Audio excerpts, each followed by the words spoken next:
بسم اللہ الرحمن الرحیم۔ السلام علیکم طارق، پھر سوچ لیجئے۔ سب نے کہا خوب سوچ لیا ہے، ہم مسلمان ہیں اور ایک مسلمان کی آرزو شہادت کے سوا کیا ہو سکتی ہے؟ طارق، یہی بات ہے۔ اچھا، جب آپ میں سے کوئی بھی واپس نہیں جانا چاہتا تو میں سمجھتا ہوں کہ یہ جہاز بیکار ہیں۔ ایک شخص، ہاں بالکل بیکار ہیں۔ طارق، پھر بیکار کیوں رہنے دیا جائے؟ مغیث، اور کیا ارادہ ہے آپ کا؟ طارق، میں ان جہازوں کو آگ لگوانا چاہتا ہوں۔ سب نے کہا ہاں، جب یہ بیکار ہیں تو ضرور انہیں جلوا دیجئے۔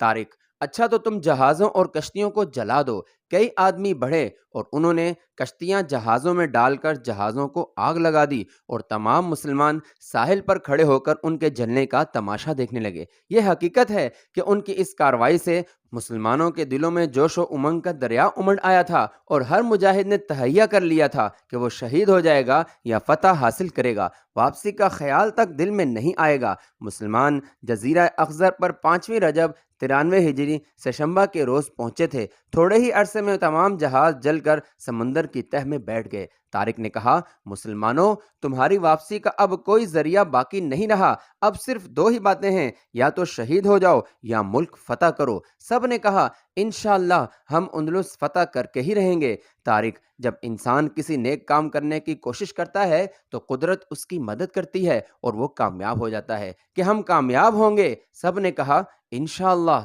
طارق، اچھا اللہ کا نام لے کر بڑھو، نصر من اللہ و فتح قریب۔ سب نے اللہ اکبر کا نعرہ لگایا۔ اس پرہیبت نعرے سے تمام پہاڑ اور ساحل سارا گونج اٹھا۔ اگرچہ اس جگہ کا نام لائنز راک یا قلعہ اسد تھا، مگر جب سے طارق اس جگہ آئے اس وقت سے اس کا نام جبل الطارق مشہور ہو گیا اور آج بھی دنیا اسے جبل طارق کے نام سے پکارتی ہے۔ اب یہ لوگ آگے بڑھے اور پہاڑ کو طے کرنے لگے۔ تمام پہاڑ نہایت سرسبز و شاداب تھے۔ طرح طرح کے چھوٹے بڑے درخت، قسم قسم کے خوش رنگاور خوشبودار پھلوں کے پودے اور نئی نئی وضع کی گھاس تھی۔ جس طرف بھی نظر جاتی تھی گلپوش اور سبززار چٹانیں نظر آتی تھیں۔ اس جاذب نظر اور فرت افزا پہاڑ کو عبور کر کے یہ لوگ دوسری طرف اس کے دامن میں اترنے لگے۔ ابھی تھوڑی ہی دور چلے تھے کہ ایک شخص زرد رنگ کا ریشمی جبہ پہنے ملا۔ وہ کچھ پریشان و مضطرب اور بے قرار تھا۔ طارق نے اسے دیکھا۔ انہوں نے مغیث الرومی سے کہا یہ شخص عیسائی نہیں معلوم ہوتا؟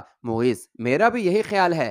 طارق، اسے بلوائیں اور دریافت کریں کون ہے اور یہاں کیوں پھر رہا ہے۔ انہوں نے ایک سپاہی کو اسے بلانے کے لیے بھیجا۔ سپاہی گیا اور اسے بلا لایا۔ اس نے آتے ہی طارق کو سلام کیا۔ طارق نے دریافت کیا تم تنہا یہاں کیا کر رہے ہو؟ اس نے کہا میں آپ کی تلاش میں تھا۔ طارق نے حیران ہو کر پوچھا ہماری تلاش میں؟ وہی شخص، جی ہاں۔ طارق، گویا تمہیں ہمارے آنے کی توقع تھی؟ وہی شخص، جی ہاں، مجھے بتایا گیا تھا۔ طارق، کس نے بتایا تھا؟ وہی شخص، میں سب کچھ عرض کرتا ہوں۔ میں مظلوم ہوں، ظالم عیسائیوں کا ستایا ہوا ہوں۔ آپ میری داد رسی کریں گے؟ طارق، انشاءاللہ۔ طارق اور مغیث الرومی کھڑے ہوئے ہمتن متوجہ ہو کر اس کی طرف دیکھنے لگے۔ یہ زرد پوش ادھیڑ عمر کا آدمی تھا، خوش رنگ اور بیش قیمت پوشاک پہنے ہوئے تھا۔ اس کے گلے میں جواہرات کا نہایت قیمتی ہار پڑا تھا۔ اس نے گفتگو کا آغاز کیا اور کہنے لگا میں ایک بدبخت یہودی ہوں، میرا نام امامن ہے، قرطبہ کا رہنے والا ہوں، جواہرات کی تجارت کرتا ہوں۔ میں عرصہ سے یہاں مقیم ہوں اور تمام ملک میں میری ساکھ ہے، عزت ہے، اللہ کی دی ہوئی دولت بھی کافی ہے، مگر اس ملک کا کوئی ضابطہ اور قانون نہیں ہے۔ حکام جس کے پاس دولت دیکھتے ہیں لوٹ لیتے ہیں، جس کسی کی بیوی یا لڑکی حسین دیکھتے ہیں تو اسے چھین لیتے ہیں۔ طارق نے قطع کلام کرتے ہوئے کہا شاید تمہاری دولت چھین لی گئی ہے؟ امامن، جی نہیں، دولت چھین لیتے تو مجھے اتنا رنج نہ ہوتا۔ طارق، تو کیا کوئی تمہاری بیوی لے اڑا ہے؟ امامن، عرصہ ہو گیا میری بیوی کو فوت ہوئے۔ طارق، اچھا تو پھر بیٹی کو چھین لیا ہے؟ امامن نے ٹھنڈا سانس بھر کر کہا جی ہاں، میری مرحومہ بیوی کی نشانی، میرے کلیجے کے ٹکڑے کو چھین لیا گیا ہے۔ یہ کہتے ہوئے امامن کا دل بھر آیا، آنکھوں میں آنسو جھلک آئے۔ طارق، مغیث اور دوسرے لوگوں کو بڑا افسوس ہوا۔ طارق نے کہا امامن غم نہ کر، انشاءاللہ تمہاری بیٹی کو واپس لا کر تمہارے دل کو ٹھنڈا کیا جائے گا۔ امامن، مجھے آپ کی ذات سے یہی امید ہے۔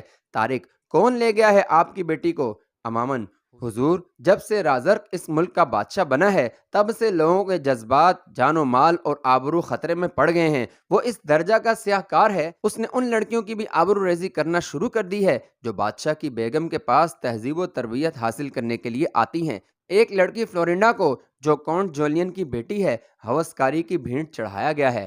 طارق: ہمیں معلوم ہے امامن، اس نے ملک میں کچھ عورتیں اور لوگ چھوڑ دیے ہیں۔ وہ جس عورت یا لڑکی کو حسین دیکھتے ہیں، لالچ دے کر اور ڈرا دھمکا کر لے جاتے ہیں۔ طارق: رازرق کی عمر کیا ہے؟ امامن: بڈھا ہے حضور، بڑھاپے میں خبیث کو سیاہ کاری کی سوجی ہے۔ طارق: لیکن لوگ اسے سمجھاتے کیوں نہیں؟ امامن: حضور، ہم یہودیوں کی حالت قابل رحم ہے، سب سے زیادہ ہم ستم کا نشانہ بنائے جا رہے ہیں، دولت ہماری لوٹی جا رہی ہے، عزت ہماری پر ڈاکہ ڈالا جا رہا ہے۔ طارق: مگر وہ تباہی اور بربادی کے ساتھ کھیل رہا ہے، اللہ کی گرفت سخت ہے اور وہ ہر بدکار قوم کو تباہ کر دیتا ہے۔ امامن: ہم یہودیوں کا بھی یہی ایمان ہے۔ طارق: تم نے یہ نہیں بتایا کہ تمہاری لڑکی کو کون لے گیا ہے؟ امامن: شاہ رازرق کا ایک معتمد خاص لے گیا ہے، میں اس کا نام نہیں جانتا۔ طارق: کیا بہکا کر لے گیا ہے؟ امامن: نہیں حضور، میرے سامنے اور میرے آدمیوں کی موجودگی میں زبردستی لے گیا ہے۔ جس وقت اسے لے جایا جا رہا تھا، وہ رحم طلب نظروں سے میری طرف دیکھ رہی تھی، اس کی معصومانہ نگاہیں کہہ رہی تھیں کہ اس کی امداد کروں اور اسے ان درندوں سے بچاؤں۔ امامن کا دل بھر آیا، آنکھوں میں آنسو ڈب ڈبائے، نیز اس کا گلا رند گیا۔ طارق نے اسے تسلی دیتے ہوئے کہا: غم نہ کر امامن، کیونکہ جب انسان زیادہ غمگین اور پریشان رہتا ہے تو وہ کچھ نہیں کر سکتا، اور تمہیں اپنی لڑکی کو رہائی دلانے کے لیے ابھی بہت کچھ کرنا ہے۔ اپنے دل میں جوش انتقام پیدا کرو اور ظالموں سے انتقام لو۔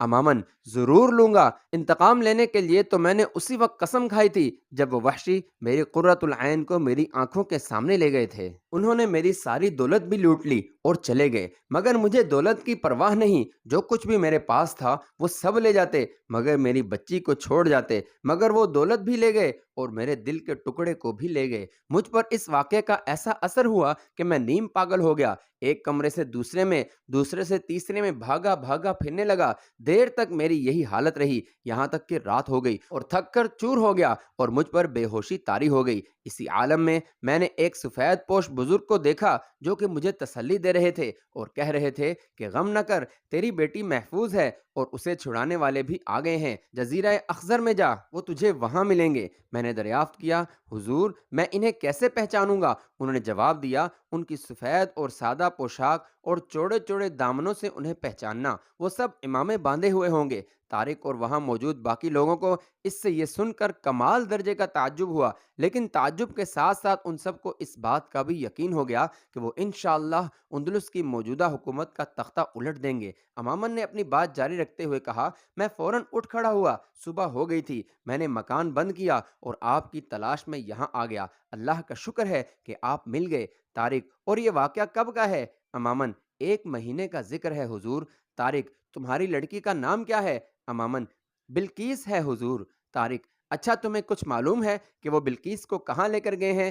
امامن: حضور، اتفاق سے ایک عیسائی مل گیا تھا اور وہ ان سپاہیوں میں سے تھا جو کہ اسے پکڑ کر لے گئے تھے، اس سے میں نے پوچھا تو اس نے کہا کہ بلقیس تدمیر کے لشکر میں ہے۔ طارق: اور تدمیر کہاں ہے؟ امامن: قریب ہی ہے، شاید یہاں سے 4-5 میل ہوگا۔ طارق: پھر تو یہ مناسب ہوگا کہ ہم آگے جانے کے بجائے آج یہیں ٹھہریں اور صبح ہوتے ہی ان پر حملہ کر دیں۔ امامن: حضور، چونکہ میرے دل میں آتش انتقام بھڑک رہی ہے، اس لیے میں تو یہی کہوں گا کہ اسی وقت ان بھیڑیوں پر حملہ کر دیں، لیکن صحیح رائے یہی ہے کہ آج یہاں قیام کیجیے اور صبح ہوتے ہی ان پر حملہ کر دیجیے۔ مغیث الرومی اور دوسرے افسروں نے بھی یہی مشورہ دیا، چنانچہ رات بسر کرنے کے ارادے سے اسی جگہ لشکر مقیم ہو گیا، اور چونکہ مسلمان خیمے نہیں لائے تھے نہ گھوڑے، اس لیے کھلے آسمان تلے ہی ساری رات بسر کرنے کی ٹھان لی۔ صبح بیدار ہونے پر انہوں نے وضو کیا اور جماعت کے ساتھ نماز پڑھی۔ جب وہ نماز پڑھتے تھے تو امامن ان کو حیرت میں دیکھ رہا تھا، ان کی خدا ترسی کا اس کے دل پر گہرا اثر ہوا تھا۔ اس نے ایک ہی شب میں ان کے ساتھ رہ کر دیکھ لیا تھا کہ یہ لوگ فضول تکلفات اور بیہودہ باتوں سے کوسوں دور ہیں، ان کا مشغلہ اللہ کی عبادت ہے، خوش اخلاق ایسے ہیں کہ اس نے آج سے پہلے ایسے خوش خلق لوگ نہیں دیکھے تھے۔ نماز پڑھتے ہی ہر مجاہد نے اپنا اپنا بستر اور تھوڑی تھوڑی رسد باندھ کر اپنی اپنی کمر سے لگائی اور نہایت اطمینان سے صف در صف کھڑے ہو کر روانہ ہو گئے۔ اگرچہ طارق لشکر کے سپہ سالار تھے اور ان کے ساتھ ان کا غلام بھی تھا، مگر وہ اپنا بستر کمر سے باندھے ہوئے تھا اور طارق اپنا۔ یہ مساوات دیکھ کر امامن کے دل پر گہرا اثر پڑا۔ اسلامی لشکر نہایت اطمینان اور استقلال سے چل پڑا اور اب ان کا ہر قدم جزیرہ سبز سے آگے بڑھنے لگا۔ مسلمان خوب جانتے تھے اس جزیرہ کے اختتام پر تدمیر سے مقابلہ ہوگا۔ انہیں اس مقابلے کی بڑی مسرت تھی اور وہ خوشی سے قدم بڑھائے چلے جا رہے تھے۔ ابھی آفتاب نصف النہار کے قریب بھی نہیں پہنچا تھا کہ جزیرہ سبز سے باہر نکل آئے۔ انہوں نے کچھ ہی دور جا کر عیسائی لشکر کو دیکھا جو خیموں میں پڑا سو رہا تھا۔ انہیں مطلق خبر نہیں تھی کہ ان کی موت ان کے سروں پر منڈلا رہی ہے۔ مسلمانوں نے اس میدان میں جاتے ہی اللہ اکبر کے غلغلہ کا پرزور نعرہ لگایا۔ عیسائیوں نے اس نعرے کی آواز کو سنا اور گھبراتے ہوئے خیموں سے باہر آئے۔ یہ لشکر تدمیر کا تھا۔ خیموں میں دور تک جھولداریاں تھیں اور ان کے پیچھے گھوڑے بندھے ہوئے تھے۔ وہ حیران کن نظروں سے مسلمانوں کو دیکھ رہے تھے۔ تدمیر جوان تھا اور نہایت چالاک، تجربہ کار اور بہادر۔ اس نے فوراً ہی اپنے لشکر کو مسلح ہو کر مجاہدین اسلام سے مقابلے کے لیے نکلنے کا حکم دیا۔ اندلس کے عیسائیوں نے اس سے پہلے کسی مسلمان کو نہیں دیکھا تھا، اس لیے انہیں رہ رہ کر حیرت ہو رہی تھی کہ یہ کون لوگ ہیں اور کہاں سے آ گئے ہیں۔ لیکن جب تدمیر نے انہیں مقابلے کا حکم دیا تو وہ فوراً اپنے خیموں میں گھسے اور تیار ہو کر اپنے گھوڑوں پر سوار میدان جنگ میں نکلنے لگے۔ طارق نے فوراً ہی فوج کو صف بستہ کر دیا۔ ہم پہلے ہی بتا چکے ہیں کہ مسلمانوں کے پاس گھوڑے نہیں تھے، وہ پیدل تھے، نیز گھوڑا تو گھوڑا۔ مجاہدین اسلام کے پاس ہتھیار بھی پورے نہیں تھے، زرہ بختروں کا تو جواب ہی کیا۔ اکثر لوگوں کے پاس نیزے اور تلواریں، کچھ لوگوں کے پاس خالی تیر کمان اور کچھ خالی جڑی لاٹھیاں تھیں۔ طارق نے انہیں اس طرح صف بستہ کیا کہ اگلی صف میں ہر 4 آدمی ایسے تھے جن کے پاس تلواریں اور نیزے تھے۔ بیچ میں ایک کمان والے کو کھڑا کر دیا اور دوسری اور تیسری صفوں میں صرف تلوار اور نیزے والے تھے اور 5ویں صف میں تیر انداز کھڑے تھے۔ ان کے پیچھے لاٹھیوں والے صف بستہ کیے گئے۔ جس وقت انہوں نے اس ترتیب میں شہران اسلام کی صف بندی کی تو اس وقت تدمیر بھی اپنے لشکر کو صف بستہ کر چکا تھا۔ اس کے تمام سپاہی لوہے کے زرہ بختر پہنے گھوڑوں پر سوار بڑی شان و شوکت سے کھڑے ہوئے تھے۔ ان کے تیور بتاتے تھے کہ وہ بے سر و سامان مجاہدین کو حقیر اور ناتواں سمجھ رہے ہیں۔ تدمیر اپنے لشکر کی صفوں سے باہر نکلا اور چند قدم آگے بڑھا کر بلند آواز میں پوچھنے لگا، اے لوگو، کیا تم بتا سکتے ہو کہ تم کون ہو؟ چونکہ تدمیر نے اپنی زبان میں بات کی تھی اس لیے کوئی مسلمان اس کی بات کو نہ سمجھ سکا۔ چنانچہ طارق نے امامن کو بلا کر دریافت کیا کہ تم اسے جانتے ہو، یہ کون ہے؟ جی ہاں، یہ تدمیر ہے، عیسائی لشکر کا سپہ سالار ہے۔ طارق، اس سے دریافت کرو کہ یہ کیا کہتا ہے۔ طارق امامن کے ساتھ بڑھ کر صفوں سے باہر نکلا۔ تدمیر نے امامن کو دیکھا تو غضب میں آ کر کہا، او شیطان یہودی، تو بھی ان کے ساتھ ہے؟ تیری اس نازیبہ حرکت سے پتہ چلا ہے کہ تم یہودی لوگ ان سے ملے ہوئے ہو، تم ہی انہیں کہیں سے پکڑ کر ہمارے مقابلے کے لیے لائے ہو۔ امامن نے اطمینان و سنجیدگی سے جواب دیا کہ ہم نہیں لائے، بلکہ تمہاری قوم ہی انہیں تم پر حملہ کرنے کے لیے لائی ہے۔ تدمیر نے غصے سے بیچ و تاب کھاتے ہوئے کہا، کون ہے وہ بدبخت؟ امامن، کونٹ جولین اور سیوتا کا گورنر۔ امامن کو تمام واقعات معلوم ہو چکے تھے کیونکہ وہ یہودی تجارت کی غرض سے حجاز جاتے رہتے تھے۔ یہودی حجاز جاتے رہتے تھے اس لیے عربی زبان سے بھی خوب اچھی طرح واقف تھے۔ کونٹ جولین کا نام سن کر تدمیر چونک پڑا۔ وہ کچھ سوچنے لگا۔ کچھ وقفہ کے بعد اس نے کہا، یہودی کتے، تو مجھے فریب دیتا ہے۔ اس لشکر کے ساتھ تو ہے اور تو ہی انہیں کہیں سے چڑھا لایا ہے۔ اب تک تیری قوم نے ہماری حکومت میں نہایت آرام اور بے فکری سے رہ کر خوب دولت کمائی، مگر اب اس دشمنی کے صلے میں ایک یہودی کو بھی اندلس کی سرزمین میں زندہ نہیں رہنے دیا جائے گا۔ تمہاری ساری دولت نیز تمہاری قوم کی تمام لڑکیوں کو تم سے چھین کر ملک بدر کر دیا جائے گا۔ امامن نے ذرا طیش بھرے انداز میں کہا، او مغرور انسان، اگر تمہارے بس کی بات ہوئی تو تم ضرور کرو گے، لیکن یاد رکھو اللہ مظلوموں کا حامی ہے اور اس نے ان نیک دل اور خدا ترس لوگوں کو ستم زدوں کی امداد کے لیے اس ملک میں بھیجا ہے۔ تدمیر نے حقارت سے کہکہا لگا کر لوٹتے ہوئے کہا، اب تم دیکھنا اپنے حمایتیوں کا بھی انجام۔ امامن نے اسے روکتے ہوئے کہا، تدمیر، ایک بات بتاؤ۔ تدمیر نے اس کی طرف گھومتے ہوئے کہا، کیا؟ امامن نے غم زدہ لہجے میں دریافت کیا، میری بیٹی کہاں ہے؟ تدمیر نے رعونت اور خشونت کے انداز میں جواب دیا، وہ میرے خاص خیمے میں موجود ہے۔ ہم نے اب تک اس کی عزت کی ہے اور اسے آرام سے رکھا ہے، مگر اب اس کی انتہائی ذلت کی جائے گی، اسے سخت تکلیفیں دی جائیں گی۔ امامن، ہاں، اگر تم زندہ رہے تو۔ تدمیر لوٹ گیا، اس نے کوئی جواب نہیں دیا۔ طارق چونکہ اس کی زبان نہیں سمجھ رہے تھے اس لیے انہیں الجھن ہو رہی تھی اور وہ باتیں معلوم کرنے کا اشتیاق بڑھتا جا رہا تھا۔ جب تدمیر لوٹ گیا تب طارق نے امامن سے پوچھا، کیا گفتگو ہوئی ہے تمہارے درمیان؟ امامن نے تمام گفتگو سنا دی۔ طارق نے کہا وہ مغرور ہے، اسے اپنے لشکر اور لشکر کے ساز و سامان پر غرور ہے، لیکن نہیں جانتا کہ مسلمانوں کا حامی اللہ ہے اور اللہ ہر مغرور و متکبر کو سزا دیتا ہے۔ انشاءاللہ وہ اپنی آنکھوں سے اپنا انجام دیکھ لے گا۔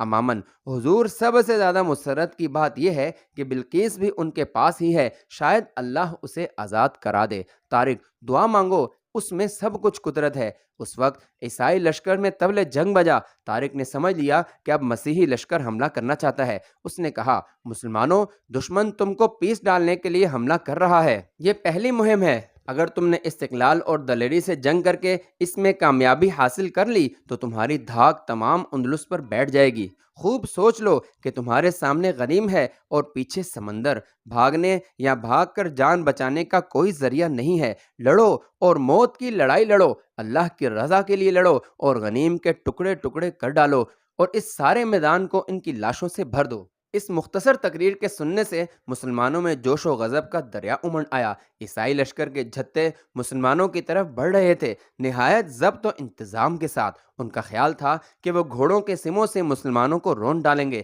مسلمان بھی ان کے آنے کی شان سے ایسا ہی سمجھ رہے تھے، مگر ان پر بالکل بھی خوف طاری نہ تھا۔ وہ نہایت استقلال اور اطمینان سے کھڑے انہیں بڑھتے ہوئے دیکھ رہے تھے۔ جب وہ زیادہ قریب آ گئے تب طارق نے رک رک کر 3 نعرے لگائے۔ تیسرے نعرے کے بعد مسلمانوں نے مل کر اللہ اکبر کا پرزور نعرہ لگایا۔ اس نعرے کی پرہیبت آواز تمام میدان میں گونج گئی۔ عیسائی مسلمانوں کے قریب پہنچ گئے اور حملہ آور ہوئے۔ انہوں نے نہایت شدت سے حملہ کیا۔ اپنے پورے زور و قوت کے ساتھ مسلمانوں نے سد سکندری کی طرح ایک جگہ ہی قائم رہ کر ان کا مقابلہ کیا۔ عیسائیوں نے تلواروں سے حملہ کیا۔ ان کی آبدار تلواریں سورج کی چمکتی ہوئی شعاؤں میں جگمگا رہی تھیں۔ عیسائی مسلمانوں پر تلواروں سے حملے کر رہے تھے اور مسلمان نیزوں سے۔ فریقین جوش و تیش میں بھرے ہوئے تھے، نہایت زور و قوت سے حملے کر رہے تھے۔ ان کے نیزے قہر آلود سرعت سے اپنے کام میں مشغول تھے۔ وہ زیادہ تر گھوڑوں کو نیزے کا نشانہ بنا رہے تھے۔ جس گھوڑے کے نیزہ لگتا تھا وہ گھبرا کر کھڑا ہو جاتا تھا اور جھرجھری لے کر سوار کو نیچے ڈال دیتا تھا۔ جو سوار ایک دفعہ نیچے گر جاتا تھا اسے پھر اٹھنا نصیب نہ ہوتا تھا۔ اول تو گھوڑوں کے سم ہی انہیں کچل ڈالتے تھے، اور اگر کوئی سخت جان اٹھ کر کھڑا ہونے لگتا تھا تو مسلمانوں کے نیزے اسے چھید چھید کر گرا دیتے تھے۔ مسلمانوں نے عیسائیوں کی پہلی صف کا قریب قریب خاتمہ کر ہی ڈالا تھا اور اب دوسری صف پر حملہ کر کے اسے بھی الٹنے کی کوششیں کرنے لگے۔ عیسائی انہیں رون ڈالنا یا قتل کر دینا چاہتے تھے۔ وہ غضبناک ہو کر حملے کر رہے تھے، مگر ان کے بنائے کچھ بنتا نہ تھا۔ جنگ کی شدت بڑھ گئی۔ مسلمان عیسائیوں میں اور عیسائی مسلمانوں میں گھس گئے۔ نیز جو جہاں پہنچ گیا وہیں لڑنے لگا۔ نہایت خونریز جنگ شروع ہو گئی۔ اب مسلمانوں نے بھی تلواریں کھینچ لی تھیں اور نہایت جوش و خروش سے حملے شروع کر دیے تھے۔ خون آلود تلواریں دور دور تک اٹھ اٹھ کر جھک رہی تھیں۔ خون کے فوارے ابل رہے تھے۔ ہاتھ پیر سر اور دھڑ کٹ کٹ کر گر رہے تھے۔ مجروح چلا رہے تھے، گھوڑے ہنہنا رہے تھے اور عیسائی غل گپاڑا مچا رہے تھے۔ ان کی آوازوں نے اس قدر شور پیدا کر دیا تھا کہ کان پڑی آواز تک نہ سنائی دیتی تھی۔ چونکہ عیسائی شیران اسلام کا خاتمہ کر دینا چاہتے تھے، اس لیے وہ تمام خیموں سے باہر نکل آئے تھے اور سب کے سب مسلمانوں پر ٹوٹ پڑے تھے، گویا خیمے بالکل خالی رہ گئے تھے۔ امامن ایسے ہی موقع کی تلاش میں تھا۔ وہ بلقیس کو چھڑانے کے لیے عیسائیوں کے نظروں سے بچتا ہوا خیموں کی طرف چلا گیا۔ جب وہ میدان جنگ کے آخری کنارے پر پہنچا تو اسے ایک مسلمان کھڑا ہوا ملا جو اپنے کپڑے نچوڑ رہا تھا۔ اس کا نام اسماعیل تھا۔ انہوں نے اتنے عیسائیوں کو قتل کیا تھا کہ ان کے دامن تک خون میں تر ہو گئے تھے۔ اسماعیل نوجوان اور شیر دل بہادر امامن کے قریب پہنچا۔ اس نے کہا بہادر نوجوان، کیا تم میری مدد کرو گے؟ اسماعیل نے کہا ضرور، مگر ابھی جنگ جاری ہے، ذرا ٹھہر جاؤ، میں ان ناقصوں کو اچھی طرح قتل کر لوں۔ امامن مگر میری مدد کا موقع یہی ہے۔ اسماعیل کیا مدد چاہتے ہو تم؟ امامن میری لڑکی تدمیر کے خیمے میں ہے جسے وہ زبردستی مجھ سے چھین کر لے گیا ہے، میں اسے آزاد کرانا چاہتا ہوں۔ اسماعیل ابھی ذرا صبر و تحمل سے کام لو، جنگ ختم ہو لینے دو۔ امامن نے عاجزی سے کہا یہی موقع ہے، اللہ کے لیے میری مدد کرو، تمہاری اولاد نہیں ہے اس لیے تم باپ کی محبت کا حال نہیں جانتے۔ دونوں چلے مگر ذرا تیزی سے قدم بڑھا کر۔ وہ عیسائیوں کے خیموں میں پہنچ گئے، پھر اس خیمے پر پہنچے جو سب سے زیادہ شاندار تھا۔ دونوں خیمہ کے اندر گھس گئے۔ انہوں نے دیکھا کہ بلقیس ریشم کے مضبوط ڈوروں سے بندھی ہوئی تھی۔ امامن اسے دیکھتے ہی دوڑا۔ اس نے کہا آہ میری بیٹی! بلقیس نے اٹھنے کا ارادہ کیا مگر وہ ایسی بری طرح جکڑی ہوئی تھی کہ نہ اٹھ سکی۔ اس نے کہا، بابا خدا کا شکر ہے کہ آپ آ گئے۔ امامن جاتے ہی اس کے اوپر جھک گیا اور محبت پدری سے بے خود ہو کر اس کی پیشانی چومنے لگا۔ بلقیس حقیقت میں حسین تھی، اس کے چہرے سے حسن کے انوار نکل رہے تھے، آنکھیں بڑی بڑی اور غضب کی رسیلی تھیں،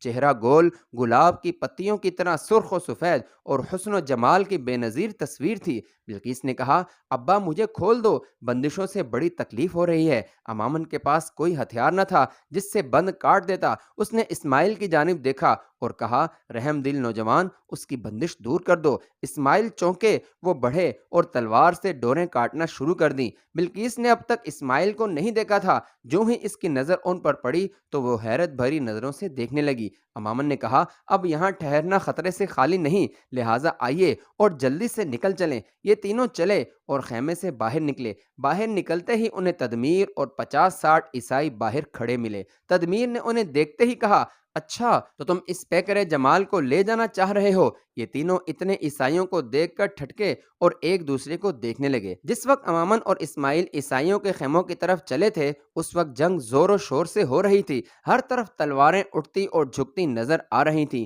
خون کی فواریں برس رہی تھیں اور سر کٹ کر اچھلتے ہوئے زمین پر گر رہے تھے۔ اس وقت مسلمان اور عیسائی دونوں اپنی اپنی ہستیوں کو بھولے ہوئے تھے اور نہایت جوش نیز بڑے غیظ و غضب سے بھرے ہوئے لڑ رہے تھے۔ عیسائیوں کو یقین تھا کہ وہ مسلمانوں کو یا تو مار ڈالیں گے یا پسپا کر دیں گے، مگر اس سے پہلے ان کا کبھی مسلمانوں سے مقابلہ نہ ہوا تھا، بلکہ مقابلہ تو درکنار انہوں نے کبھی ان کو دیکھا تک نہ تھا۔ مسلمان انہیں بری طرح مار رہے تھے، جو عیسائی ان کی تلواروں کی زد میں آ جاتا تھا وہ بہت جد و جہد کرنے کے باوجود بھی نہ بچتا تھا، موت اسے آ دباتی تھی۔ عیسائیوں کو اپنی کیفیت دیکھ دیکھ کر بہت طیش آ رہا تھا، وہ جوش و غضب میں آ کر گھوڑوں کو اینٹ لگا لگا کر جھپٹ جھپٹ کر حملے کر رہے تھے۔ ان کی اپنی بے پناہ تلواریں اٹھتی تھیں اور بجلی کی طرح کونتے ہوئے مسلمانوں کے سروں پر جھکتی تھیں، لیکن مجاہدین نہایت اطمینان اور بڑی تجربہ کاری سے ان کو اپنی ڈھالوں پر روک لیتے اور ان کے حملے کو روکتے ہی خود بھی ان پر حملہ کر دیتے۔ ان کا ہر حملہ ایسا جان لیوا ہوتا تھا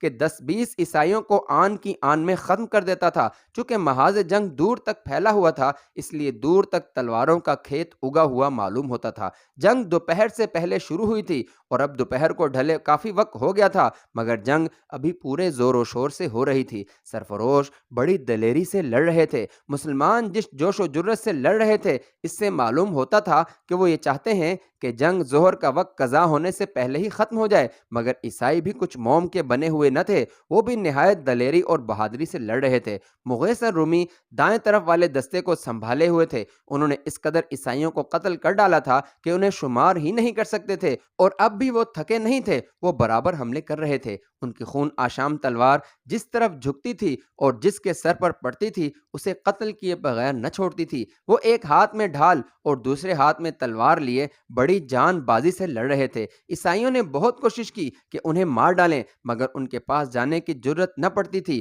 اور جو قسمت کا مارا ان کے پاس پہنچ بھی جاتا تو وہ قتل ہو کر گر پڑتا۔ عیسائیوں پر ان کا رعب طاری ہو گیا تھا اور ان سے بچنے کے لیے ادھر ادھر دبنے لگے تھے، مگر وہ انہیں بچنے بھی نہ دیتے تھے، خود ہی جھپٹ کر حملہ کرتے تھے۔ طارق لشکر کے درمیان میں تھے، وہ بھی بھوکے شیروں کی طرح سے غنیم پر جا پڑتے تھے۔ یہاں تدمیر بھی موجود تھا اور وہ بڑے جوش و خروش سے لڑ رہا تھا۔ اسے لڑتے ہوئے دیکھ کر عیسائی پوری قوت سے لڑنے لگے۔